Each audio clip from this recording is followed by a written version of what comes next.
નમસ્તે વિદ્યાર્થી મિત્રો, 3 ગુણ માટેના 2 દાખલાઓ આપણે જોઈ ગયા છે. હવે ત્રીજો દાખલો જોઈશું, સમાંતર શ્રેણી.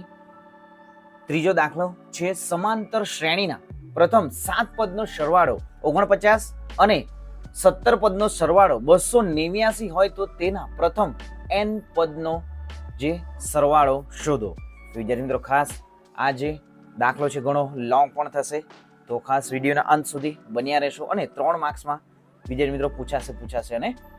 તો અહીં સૌ પ્રથમ તો સમાંતર શ્રેણીના પ્રથમ 7 પદનો જે સરવાળો 49, 17 પદનો સરવાળો 289 છે. તો આ પ્રમાણે સૌ પ્રથમ આપણે 2 સમીકરણો બનાવવાના રહેશે. પ્રથમ સમીકરણ અને બીજા સમીકરણ બનાવી લોપના રીતનો ઉપયોગ કરવાનો રહેશે. તો વિદ્યાર્થી મિત્રો, ખાસ વિડીયોના અંત સુધી બન્યા રહેશો. તમને લોપની રીત કેવી રીતે કરવાની છે એ પણ શીખવાનું મળશે અને મોસ્ટ આઈએમપી દાખલો છે, 3 ગુણમાં પૂછાશે જ. તો જોઈએ, અહીં ફર્સ્ટ આપવામાં આવ્યું છે કે 7 પદનો સરવાળો.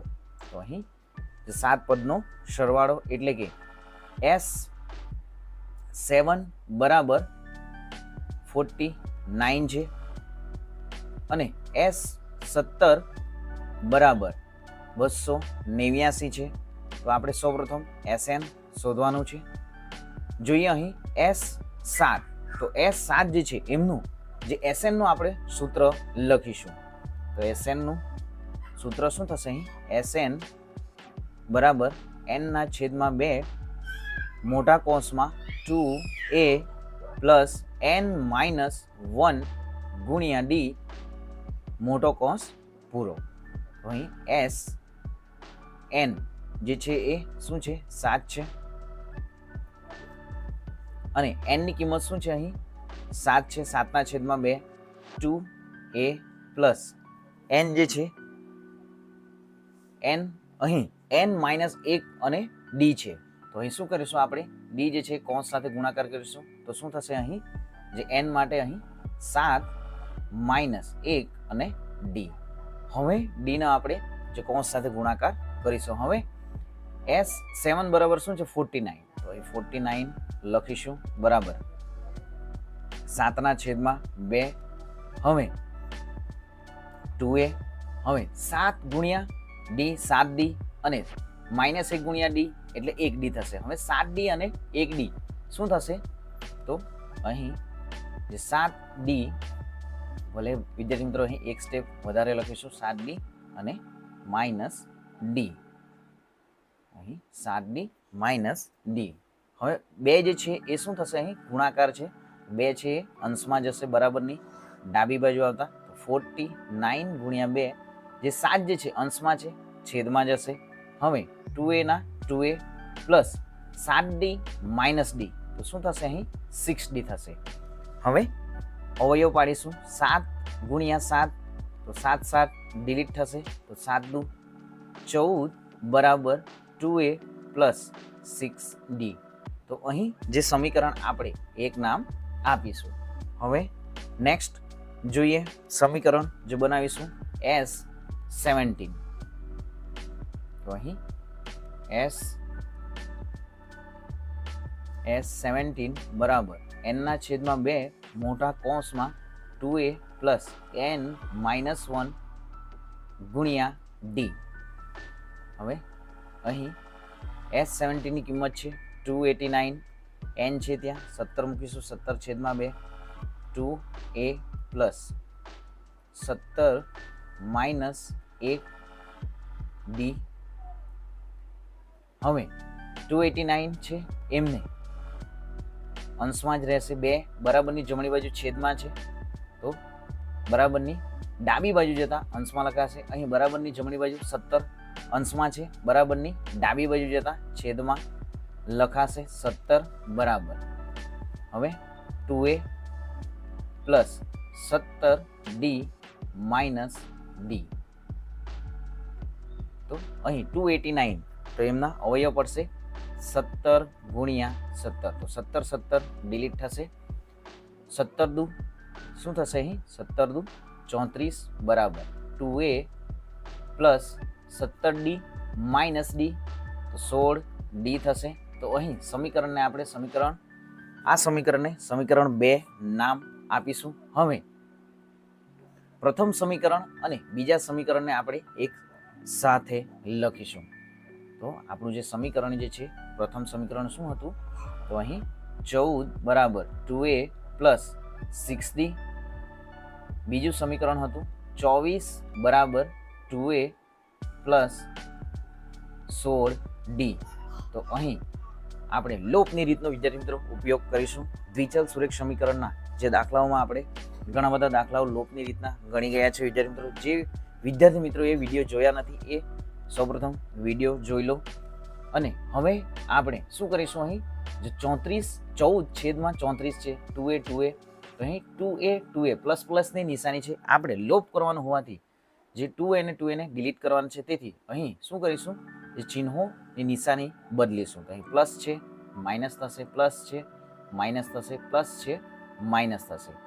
હવે 14 માઇનસ 34 તો શું મળશે? અહીં આપણને -20. અહીં 2a ડિલીટ થશે, પ્લસ 6d પ્લસ -16d. તો અહીં આપણને શું જવાબ મળશે? અહીં -10d. અહીં શું થશે? -10d. અને હવે -20 છેદમાં 10 બરાબર d. અહીં -10 માઇનસ ડિલીટ થશે, 0 ડિલીટ થશે. તો આપણને શું મળશે? 2 મળશે. આમ વિદ્યાર્થી મિત્રો d ની કિંમત જે છે, d ની કિંમત આપણને શું મળશે? તો અહીં આપણે d ની કિંમત લખીશું. d બરાબર જે અહીં d બરાબર આપણને શું મળ્યા છે? અહીં d બરાબર વિદ્યાર્થી મિત્રો આપણને 2 મળ્યા છે. d બરાબર 2 મળ્યા છે, d ની કિંમત. હવે નેક્સ્ટ, હવે d ની કિંમત જે છે એ આપણે શું કરીશું? સમીકરણ 1 માં મૂકીશું. તો અહીં સમીકરણ 1 માં d ની કિંમત મૂકતા. તો સમીકરણ 1 આપણું શું છે? તો સમીકરણ 1 આપણું જોઈએ. અહીં સમીકરણ 1 જે છે એ 14 બરાબર 2a પ્લસ 6d. તો સમીકરણ 1 શું છે? 14 બરાબર 2a પ્લસ 6d. 14 ના 14 2a પ્લસ d ની કિંમત 2 છે. તો 14 બરાબર 2a 6 દુ 12 થશે. હવે 14 પ્લસ છે બરાબરની ડાબી બાજુ જતા શું થશે? માઇનસ થશે. બરાબરની ડાબી બાજુ જતા શું થશે? અહીં બરાબરની ડાબી બાજુ જતા માઇનસ થશે. તો અહીં માઇનસની નિશાની રહેશે. -12 બરાબર 2a 2 થશે. અહીં 2 જે છે એ સાથે ગુણાકાર થયા છે તો એ પણ બરાબરની ડાબી બાજુ છેદમાં લખાશે. તો એ બરાબર આપણને શું મળશે? એ બરાબર 1 મળશે. હવે એ પણ મળી ગયું, d પણ મળી ગયું. હવે n પદનો સરવાળો. તો Sn બરાબર આપણે સૂત્ર લખીને કિંમત મેળવીશું. આપને જે દાખલામાં શું પૂછ્યું છે કે n પદોનો સરવાળો શોધવાનો છે અહીં. તો આપણે શું કરીશું? જે Sn નું સૂત્ર જે છે એ લખીશું. Sn બરાબર n/2 મોટા કૌંસમાં 2a પ્લસ n-1 ગુણ્યા d. હવે Sn શોધવાનું છે n/2. તો અહીં n/2 લખીશું. 2a ની કિંમત આપણને મળી છે, a એટલે 1 થશે, પ્લસ n માઇનસ જે n જે છે શું થશે? અહીં n-1 d ની કિંમત 2 છે, n/2. હવે 2a 2 ગુણ્યા 1 2 થશે. અહીં પ્લસ 2n -1 ગુણ્યા 2 -2 થશે. જોઈએ હવે આગળ. અહીં +2 -2 ડિલીટ થશે. અહીં n/2 ગુણ્યા 2n. અહીં ગુણાકાર છે, અંશ અને છેદ ડિલીટ થશે અને n અને n ગુણ્યા n એટલે કે શું થશે? n નો વર્ગ. તો આ પ્રમાણે આપણને વિદ્યાર્થી મિત્રો Sn ની કિંમત મળી છે. તો ખાસ વિદ્યાર્થી મિત્રો સંપૂર્ણ દાખલો 3 માર્ક્સમાં પૂછાશે. મોસ્ટ આઈએમપી છે, ઘણો લોંગ છે. વિડીયોને વિદ્યાર્થી મિત્રો 2 વખત જોઈ લો અને ફરીથી વિદ્યાર્થી તમારી નોટબુકમાં જાતે તમે આ દાખલાને સંપૂર્ણ ગણી લો. ખાસ તમે સ્ક્રીનશોટ પણ લઈ શકો છો, પરંતુ ખાસ વિદ્યાર્થી મિત્રો તમારી નોટબુકમાં જાતે આ સંપૂર્ણ દાખલાને ગણો. જોઈએ હવે ફોર્થ દાખલો જે છે, સમાંતર શ્રેણીના, અહીં સમાંતર શ્રેણીના પ્રથમ 14 પદોનો સરવાળો 1050 હોય અને તેનું પ્રથમ પદ 10 હોય તો તે શ્રેણીનું 20મું પદ શોધો. તો અહીં વિદ્યાર્થી મિત્રો જે આપણને એ બરાબર સર્વપ્રથમ જણાવવામાં આવ્યું છે, એ બરાબર શું છે, અહીં એ બરાબર 10 છે અને n બરાબર શું છે, અહીં 14 પદો, એટલે કે n બરાબર 14 છે અને જે 14મા પદનો જે સરવાળો એટલે કે s 14 બરાબર શું થશે, 1050. તો આપણે જે આપણું SN નું જે સૂત્ર જે છે એ SN ના સૂત્ર અહીં મૂકીશું. SN નું આપણું સૂત્ર શું છે, વિદ્યાર્થી મિત્રો સૂત્રો ખાસ પદોના સરવાળાનું D નું સૂત્ર, SN ના સરવાળાનું સૂત્ર, એ તમને તમામ સૂત્રો ખ્યાલ હોવો જોઈએ.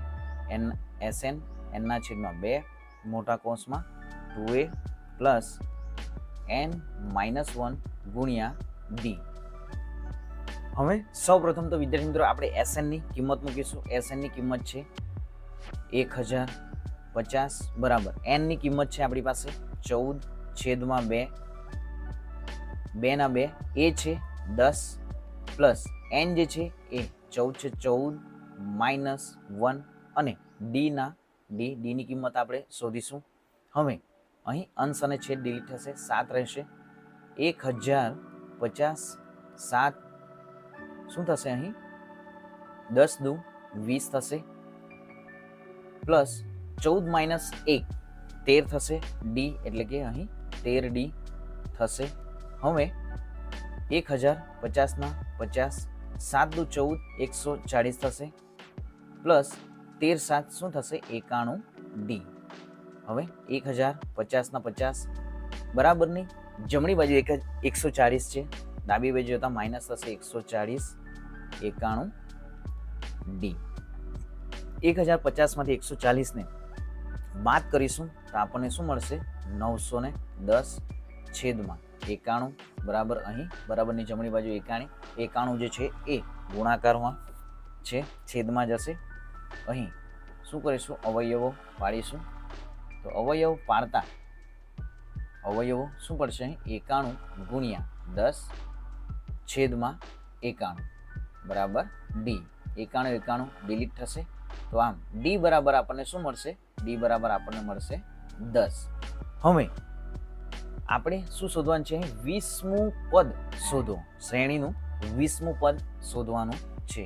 તો વિદ્યાર્થી મિત્રો આ સૂત્રો ખાસ યાદ રાખો. 20મું પદ શોધવા માટે A20 એ 20 બરાબર A પ્લસ 19D લખાશે. હવે એ જે છે આપણી પાસે 10 છે, 19D આપણે શોધ્યું છે 10 છે, 10 ના 10 19 ગુણ્યા 10 એટલે શું થશે, 190 થશે.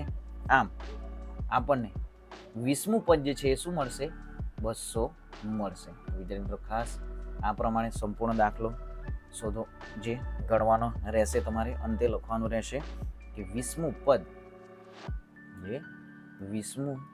જે પદ જે છે એ શું છે, 20મું પદ 200 છે. તો તમને પૂરેપૂરા માર્ક્સ મળશે. વિદ્યાર્થી મિત્રો ખાસ ચેનલને તમે હજી સુધી સબસ્ક્રાઇબ નથી કરી, ચેનલને સબસ્ક્રાઇબ કરી દો, વિડીયોને લાઇક કરવાનું પણ ભૂલતા નહીં. મળીશું હવે નેક્સ્ટ વિડીયોમાં. વિદ્યાર્થી મિત્રો હજી પણ જે 3 ગુણના દાખલાઓ જે છે એમાં ઘણા બધા આપણે દાખલા ગણીશું. ખાસ ચેનલ સાથે જોડાયેલા રહેજો. વિદ્યાર્થી મિત્રો જે લાઇક કરવાનું પણ ભૂલતા નહીં, ચેનલને સબસ્ક્રાઇબ પણ કરી દો, તમારા મિત્રોને પણ વિડીયોની લિંકને શેર કરી દો. તો મળીશું હવે નેક્સ્ટ વિડીયોમાં નવી જ્ઞાન, નવી માહિતી સાથે. જય હિન્દ બાળકો, વંદે માતરમ.